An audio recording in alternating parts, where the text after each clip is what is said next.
الله والصلاة والسلام على رسول الله سلطانك halkan maanta lagu caleema saarayo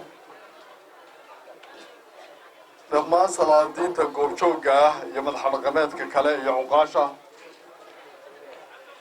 golaha wasaaradda xubnaha golaha wasaaradda xubnaha golaha baarlamaanka marti sharafta waxgaradka haweenka sharafta leh dhalinyarada saxaafadda dhammaantiin assalaamu calaykum waraxmatullaahi wabarakaatu waxaan u malaynayaa hadal ma hadhin hadal waa la yidhi talo iyo ducaba munaasabadda khusaysa tii un baanu sii xoojinaynaa waxaan anigu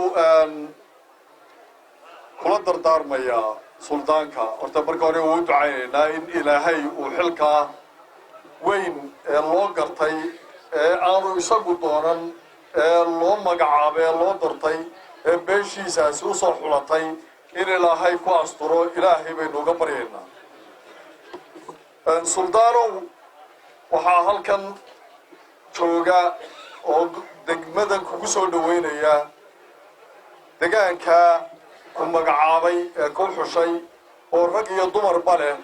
oo muddo ka shaqaynayay xafladaadan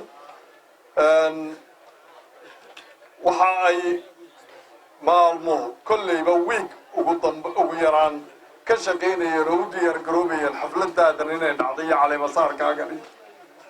waxay kaa mudan yihiin waxa ay ku dooranayeen inaad u qabato anigu taan kula dardaarmaya waxa weeye waa xil weyn in ilaahay kuu fududeeyana waanu kugu ducaynaynaa waxaanu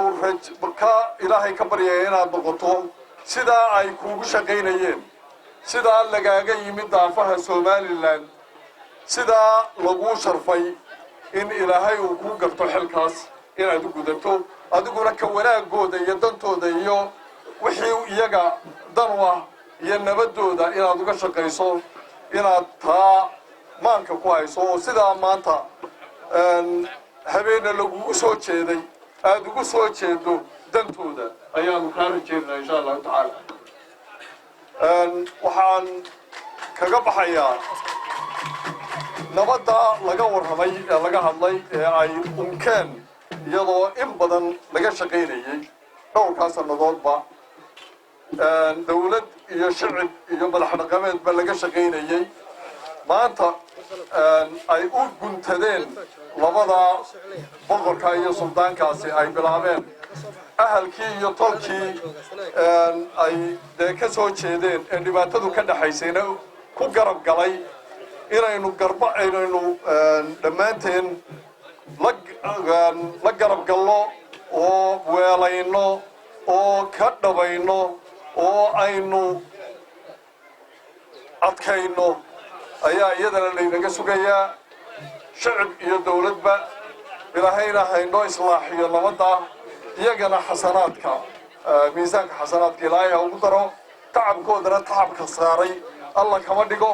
waana ku mahadsantihiin waana ku ammaanantihiin